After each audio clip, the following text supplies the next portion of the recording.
ஸ்திரீயே, உன் விசுவாசம் பெரிது. இயேசு யாரிடம் கூறினார்?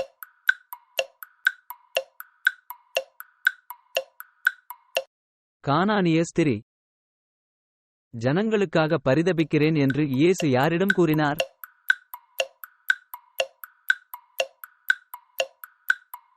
சீஷர்கள். காணாமற்போன ஆடுகள் என்று இயேசு யாரை குறிப்பிட்டார்?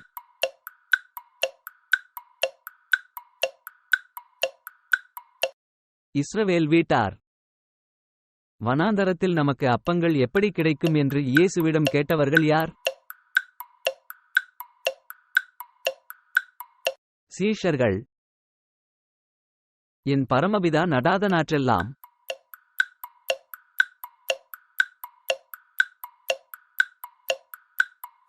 வேரோடு பிடுங்கப்படும். சீஷர்களிடமிருந்த அப்பங்கள் எத்தனை?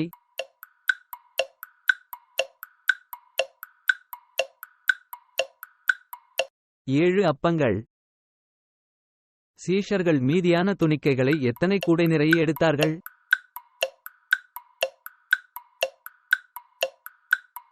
7 கூடைகள். இஸ்ரவேல் வீட்டாரிடத்திற்கு அனுப்பப்பட்டேன் என்று கூறியவர் யார்?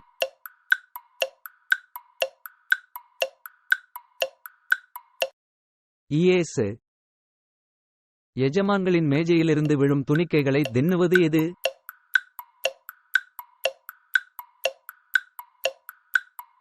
நாய்க்குட்டிகள். பாரம்பரியத்தினாலே தேவனுடைய கற்பனைகளை மீறி நடக்கிறவர்கள் யார்?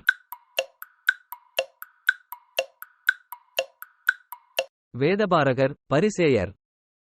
எங்கிருந்து பொல்லாத சிந்தனைகளும் தூஷணங்களும் புறப்பட்டு வருகிறது?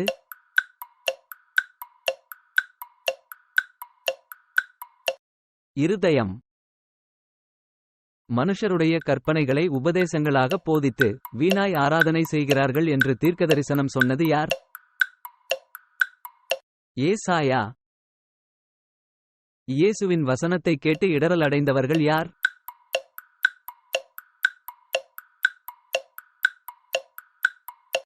பரிசேயர்.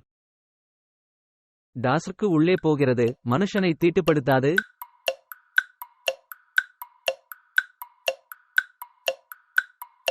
வாய். குருடருக்கு வழிகாட்டுகிற குருடர்கள். இயேசு யாரை குறிப்பிட்டார்?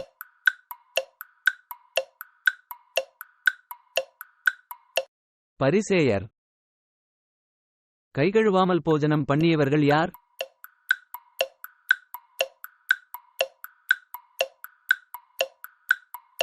இயேசுவின் சீஷர்கள்.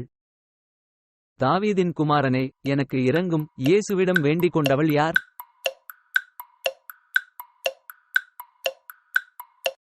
கானானிய ஸ்திரீ.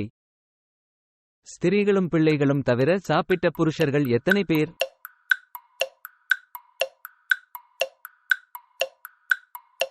4000. உம்முடைய சீஷர்கள் முன்னோர்களின் பாரம்பரியத்தை ஏன் மீறி நடக்கிறார்கள் என்று இயேசுவிடம் கேட்டவர்கள் யார்? வேதபாரகர், பரிசேயர். இயேசு அப்பங்களை ஆசீர்வதித்து யாரிடம் கொடுத்தார்?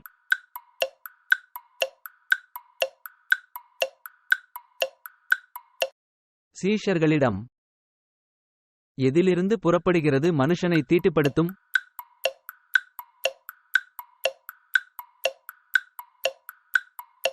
வாய். கானானிய ஸ்திரீயின் மகள் எதனால் கொடிய வேதனைப்பட்டாள்?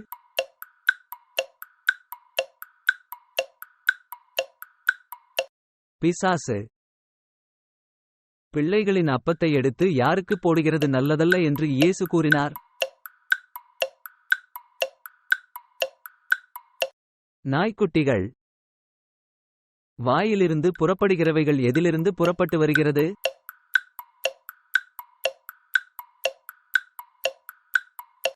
இருதயம்.